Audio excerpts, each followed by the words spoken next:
nom du Père et du Fils et du Saint-Esprit. Amen. Viens, Esprit Créateur, visite l'âme de tes fidèles, emplis de la grâce d'en haut les cœurs que tu as créés. Vierge Marie, prie que le Seigneur puisse nous atteindre par sa parole.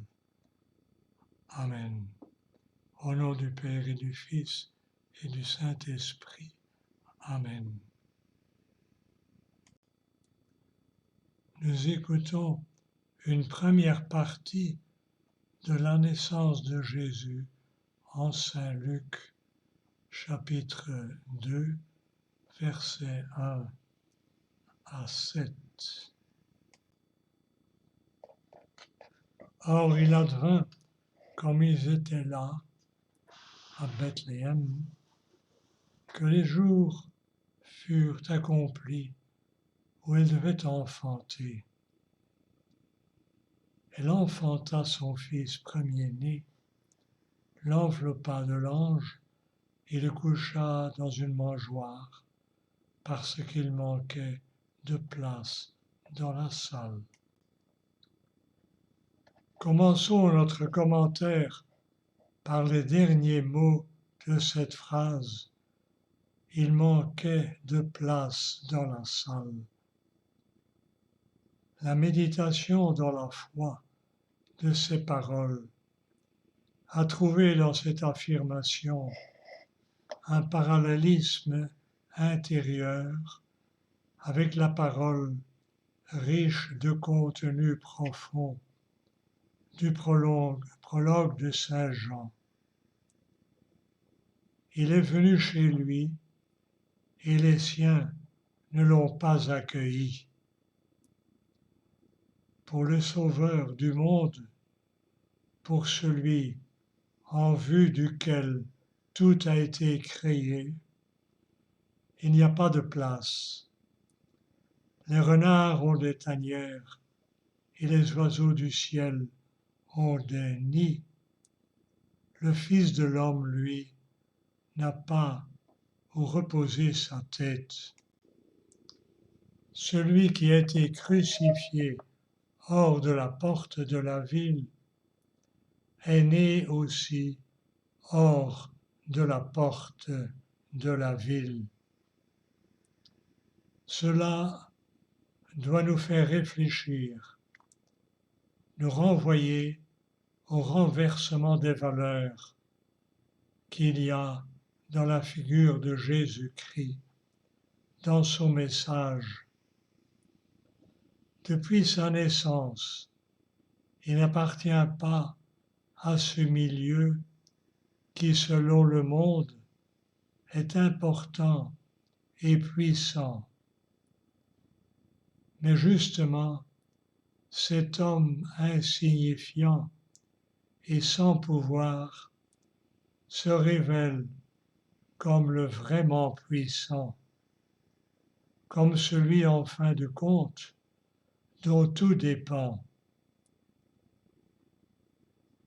Fait donc partie du devenir chrétien le fait de sortir de ce que nous tous pensent et veulent, des critères dominants, pour entrer dans la lumière de la vérité sur notre être et rejoindre le juste chemin avec cette lumière. Marie couche son enfant nouveau-né dans une mangeoire. On en a déduit, avec raison, que Jésus était né dans une étable, dans un milieu peu accueillant. On serait tenté de dire indigne, qui, quoi qu'il en soit, offrait la discrétion nécessaire pour le saint événement. Dans la région autour de Bethléem, on utilisait depuis toujours des grottes comme étables. Déjà chez Justin martyr et chez Origène, mort en 254, nous trouvons la tradition selon laquelle le lieu de la naissance de Jésus aurait été une grotte que les chrétiens de Palestine indiquaient.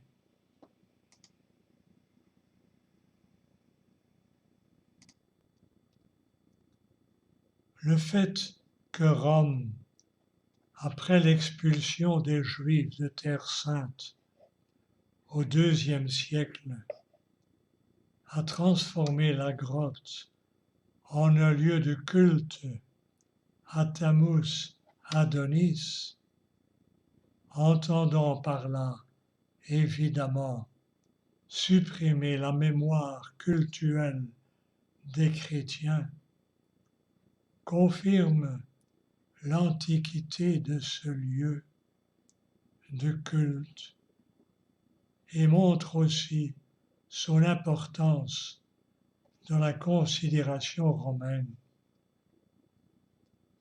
Souvent, les traditions locales sont une source plus sûre que les informations écrites. On peut donc reconnaître une grande valeur de crédibilité à la tradition locale de Bethléem, à laquelle se rattache aussi la basilique de la Nativité. Marie enveloppa l'enfant de l'ange. Sans aucun sentimentalisme, nous pouvons imaginer avec quel amour Marie sera allée à la rencontre de son heure, aura préparé la naissance de son fils. La tradition des icônes, selon la théologie des pères, a aussi interprété théologiquement la mangeoire et les langes. Le petit enfant, étroitement enveloppé dans les langes, apparaît comme un renvoi anticipé à l'heure de sa mort. Il est depuis le commencement l'immolé, comme nous le verrons encore plus en détail en réfléchissant sur la parole à propos du premier-né. Ainsi, la mangeoire était représentée comme une sorte d'autel. Augustin a interprété la signification de la mangeoire par une pensée qui, dans un premier temps, apparaît presque inconvenante, mais qui, examinée plus attentivement, contient au contraire une profonde vérité. La mangeoire est le lieu où les animaux trouvent leur nourriture. Cependant, dans la mangeoire est à présent couché celui qui s'est désigné lui-même comme le vrai pain descendu du ciel, comme la vraie nourriture dont l'homme a besoin pour son être de personne humaine. Il est la nourriture qui donne à l'homme la vraie vie, la vie éternelle. De cette façon, la mangeoire devient un renvoi à la table de Dieu, à laquelle l'homme est invité pour recevoir le pain de Dieu. Dans la pauvreté de la naissance de Jésus est esquissée la grande réalité dans laquelle se réalise de façon mystérieuse la rédemption des hommes. La mangeoire renvoie, comme on l'a dit, aux animaux pour lesquels elle est le lieu de la nourriture. Ici, dans l'Évangile, on ne parle pas d'animaux, mais la méditation guidée par la foi, lisant l'Ancien et le Nouveau Testament, reliés entre eux, a bien vite comblé cette lacune en renvoyant à Isaïe 1:3. Le bœuf connaît son possesseur et l'âne la mangeoire de son maître. Israël ne connaît pas, mon peuple ne comprend pas. Peter Stuhlmacher note que probablement la version grecque de Habakkuk 3:2 eut aussi une certaine influence. Au milieu des deux êtres vivants, tu seras connu quand sera venu le temps. Tu apparaîtras. Par les deux êtres vivants, on entend évidemment les deux chérubins qui, selon Exode 25, 18-20, sur le couvercle de l'arche d'alliance, indiquent et en même temps cachent la mystérieuse présence de Dieu. Ainsi la mangeoire deviendrait d'une certaine façon l'arche d'alliance dans laquelle Dieu, mystérieusement gardé, serait au milieu des hommes et devant laquelle, pour le bœuf et l'âne, pour l'humanité composée de juifs et de gentils, l'heure de la connaissance de Dieu serait arrivée.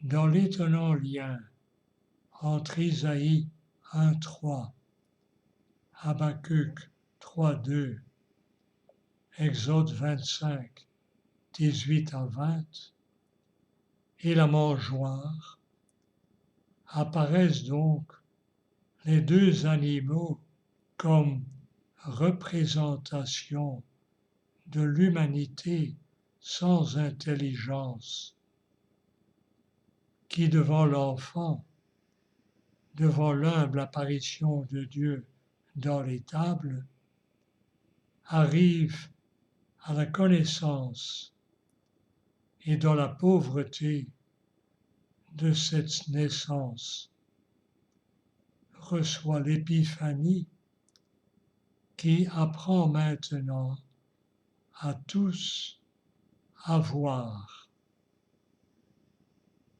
L'iconographie chrétienne a cultivé très tôt ce thème. Aucune représentation de la crèche ne renoncera au bœuf ni à l'âne. Après cette petite digression, revenons au texte de l'Évangile. On y lit Marie enfanta son fils premier-né. Qu'est-ce que cela signifie? Le premier-né n'est pas nécessairement le premier d'une série continue. Le mot premier-né ne renvoie pas à une numération qui se poursuit, mais indique une qualité théologique exprimée dans les recueils de lois d'Israël les plus anciens. Dans les prescriptions pour la Pâque se trouve la phrase « Le Seigneur parla à Moïse et lui dit « Consacre-moi tout premier-né, prémisse du sein maternel parmi les Israélites. Homme ou animal, il est à moi. Tous les premiers-nés de l'homme parmi tes fils, tu les rachèteras. » Exode 13, 13. Ainsi, la parole sur le premier-né est même déjà un renvoi anticipé au récit suivant sur la présentation de Jésus au temple. De toute manière, par cette parole, on indique une appartenance particulière de Jésus à Dieu.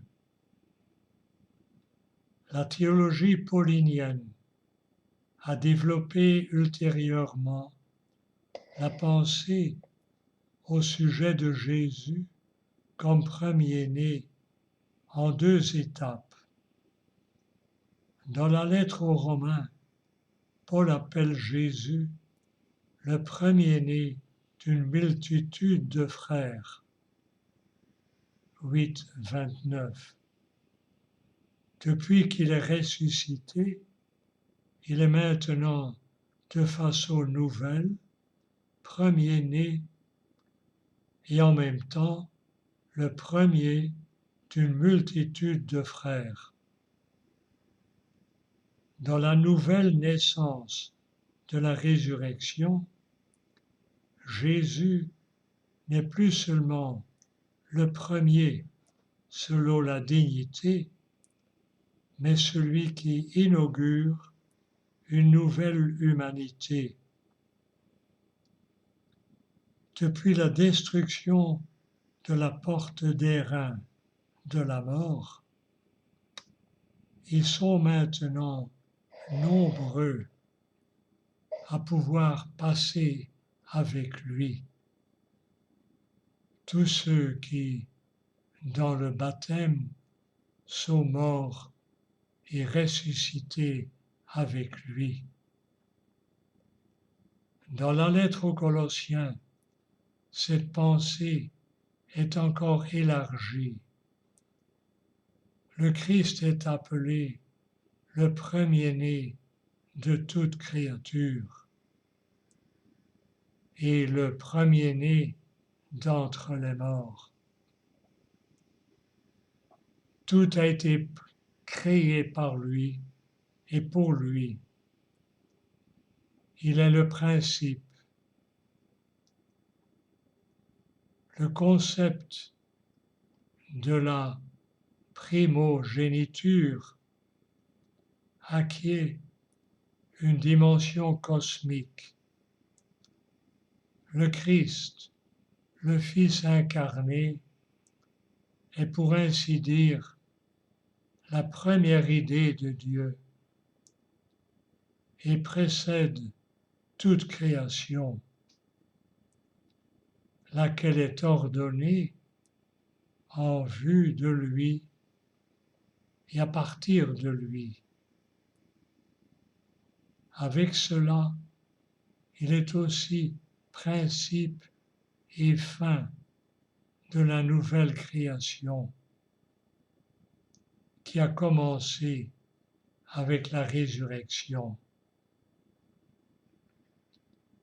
Chez Luc, on ne parle pas de tout cela, mais pour les lecteurs postérieurs de son évangile, pour nous, dans la pauvre mangeoire de la grotte de Bethléem, se trouve déjà cette splendeur cosmique.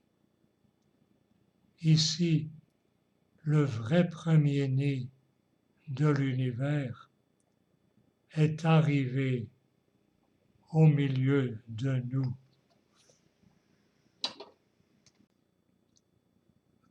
Fin de la première partie de la naissance de Jésus en Saint Luc 1 à 7. Prions. Vierge Marie, tu as enfanté Jésus dans la pauvreté, qui est comme un sacrement de Jésus. Apprends-nous à reconnaître Jésus dans le pauvre. Jésus, tu es né dans une mangeoire afin de nous nourrir de la vie divine. Père, par cette providence, tu nous enseignes tes préférences. Amen. Au nom du Père et du Fils et du Saint-Esprit. Amen.